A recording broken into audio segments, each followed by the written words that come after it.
Welcome to the 3 R's of Volunteering training. We at the Great Plains Food Bank would like to walk you through a 3-part training that will help you come up with ways to recruit, retain, and recognize volunteers. Something we hear often is that it's hard to find others that are willing to give up their spare time. We all know that many agencies and nonprofits work with and rely on volunteers, and it can be a challenge to find people, keep them, and manage them. Today we'll take a look at some of the basics. During the presentation, if you have questions, please write them down, and contact information will be available on the last slide. Why do people volunteer? People are motivated to volunteer for many reasons. Some gravitate toward the belief in community service or the mission of a specific organization, while others want to do their part to make a difference in their community. Many volunteer for the socialization, meeting new people, making new friends, or simply just having a reason to get up and get out of the house. Take a moment and think of the last time you volunteered. Was it because you were looking for something to do, or was it because someone directly asked you? Most of us can all think of a time we volunteered only because someone we know approached us. Can you bring bars to the bake sale on Saturday? Will you take tickets at the basketball game? Would you be a part of the planning committee? Was the person asking sincere? Be mindful of how you come across to others. A lot of how we come across to others is the tone of our voice. Now take a second to think about how you felt before and after you completed your activity. Did you not want to go even though you said yes? Did you feel good when you were done? When someone has an enjoyable volunteer experience, they will be more likely to accept another volunteer request. Now that you have an idea why most people choose to volunteer, we move on to why you should utilize volunteers. Bear in mind the following ideas pertain to both organizations that operate with and without paid staff. Volunteers can help supplement staff in several ways. They can offset the cost of a paid employee, lessen current staff workload, and bring new, fresh ideas to the table.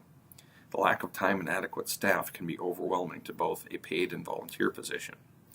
Volunteers can often carry out tasks without interruption, allowing them to complete their duties faster. This ability to increase productivity allows an organization to better meet community needs by serving more clients and expanding hours and accessibility. New individuals bring a variety of diverse skills. You may find someone who is very savvy with computers who could help you undertake different methods of communication or marketing.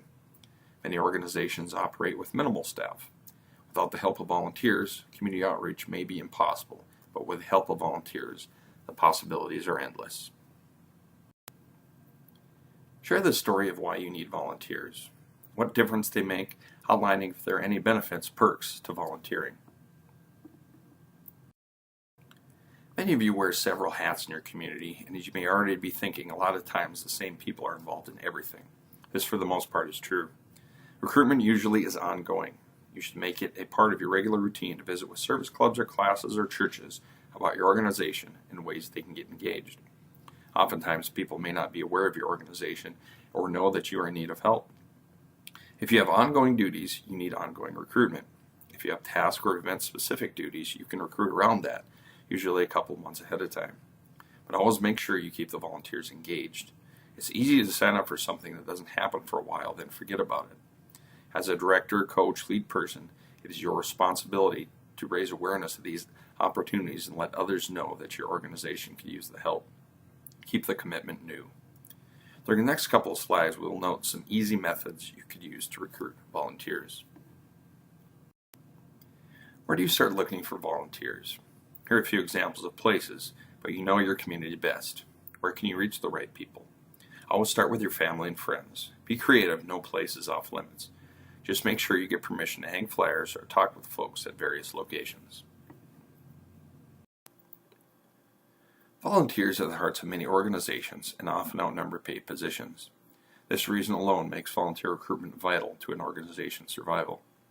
Developing a job description can help you screen, place, and assess volunteers in an equal manner. It can also serve as a document to give reluctant individuals a visual of what they will be expected to do.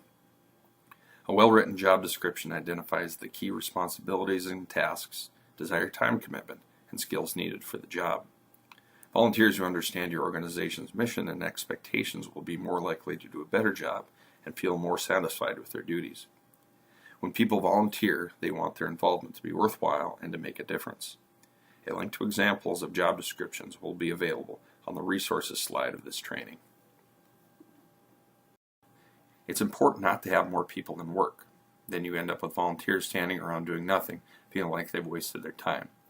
Make sure you only have the number of volunteers that your building and space can handle.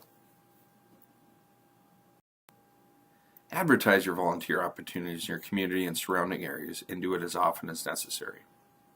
You'd be surprised, but most people in your community probably don't know as much as you think they do about you. Where you're located, dates and times are open, clients served, and again, your organization's needs. This goes double for those in outlying and rural areas who may not drive past their community board every day. Creating a volunteer network can benefit your organization tremendously. People love to share an enjoyable experience. Word of mouth can be a powerful tool, but if you use that as your only means of advertising, you risk losing interested volunteers as well as potential clients. People get older, move away, and sometimes become uninterested in a cause, making volunteer recruitment continuous. Develop materials that you can use over and over again. Compile information about your organization and have it readily available. Information could include the mission, background, statistics, stories, previous partners, and donors.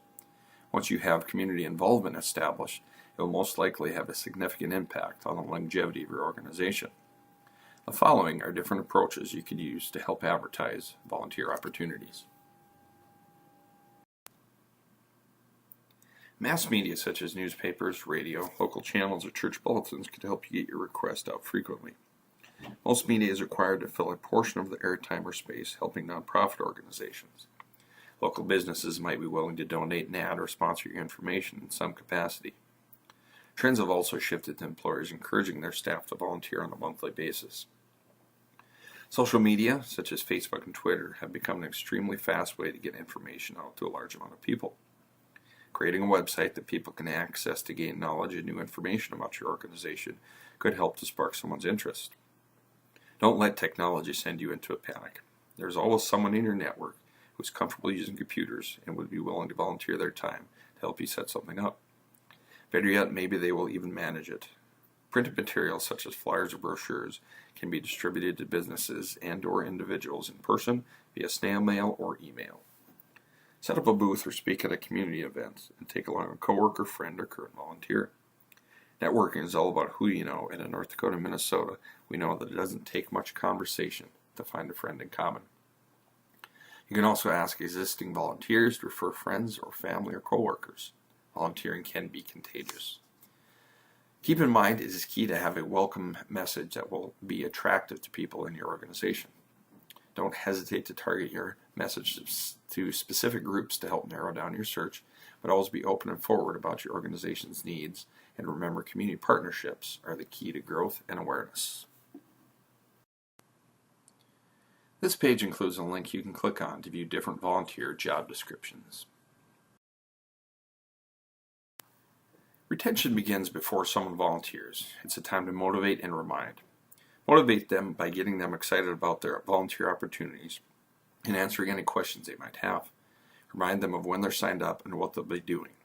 Never forget to thank them before, during, and after. Greeting an individual with a warm, friendly welcome will get your relationship off to a good start. Volunteers do not have to be there. It goes a long way to use their name in conversation. It makes it very personal. Now that you have your volunteers recruited, how will you get them to come back again? Over the next few slides, we'll share methods you can use to retain through orientation, communication, training, challenging them, and recognition.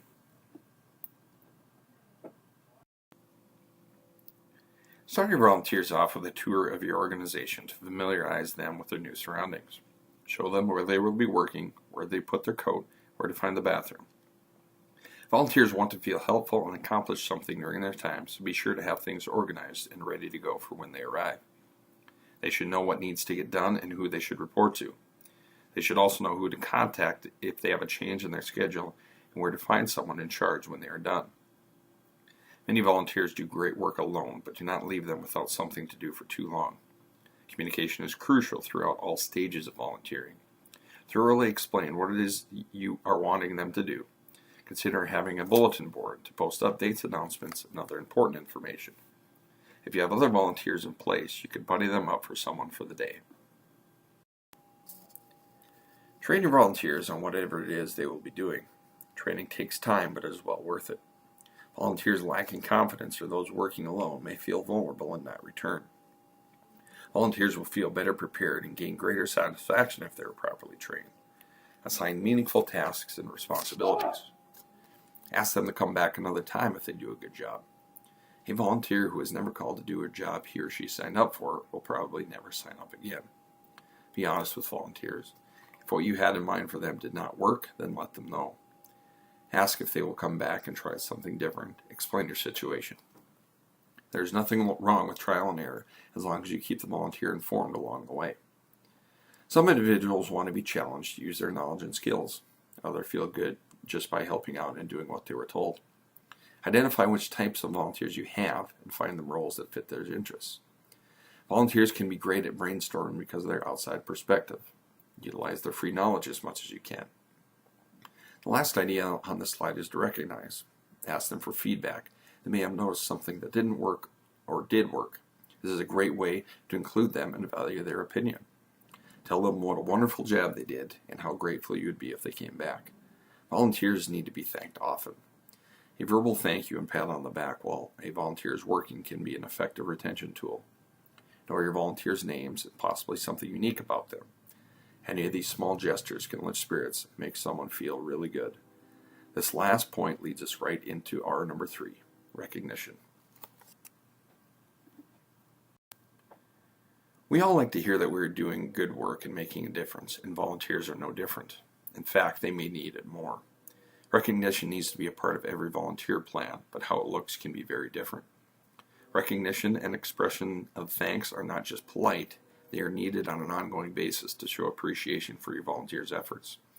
One of the most important ways to recognize volunteers is to treat them with respect and give them support and praise whenever possible. A few general principles for saying thank you frequently, specifically, and personally are as follows. First, deliver the recognition in a personal and honest manner. Second, avoid recognition that is too overproduced or rehearsed. Third, tailor the recognition and reward to the unique needs of the people involved. By having various recognition or reward options, you can acknowledge accomplishments in ways appropriate to a given situation or volunteer. And fourth, have a clear message. Explaining the reasons for the rewards and the criteria used to determine them will ensure that volunteers see a clear connection between accomplishments and recognition. Recognizing volunteers does not cost a lot of money. With creativity and effort, you can find a variety of ways to celebrate volunteers and spotlight their impact on your organization. The most common recognition ideas are listed on this slide. Thank you cards. Write a simple note card stating what it is that you appreciate about your volunteer. Special celebrations such as birthday parties or holiday get-togethers are a great way for staff and volunteers to meet and get to know one another better. Keep track of volunteer time. Honor volunteers by giving out certificates or awards based on the number of hours volunteered or years of service completed. Pins, lanyards, or name tags could be given as tokens of your appreciation. An item that has your logo on it would not only be well received, but would market your organization nicely. Spotlight a volunteer in your organization's newsletter by writing a small article highlighting his or her activities. Appreciation events such as luncheons, dinners, or award ceremonies would be appropriate for organizations that have large numbers of volunteers.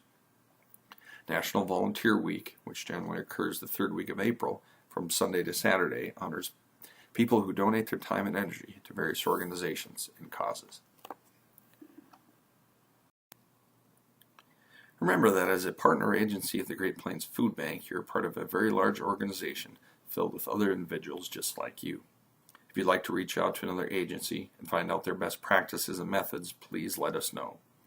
Thank you for taking the time to complete this training, and thank you for all that you do to help create a hunger-free North Dakota.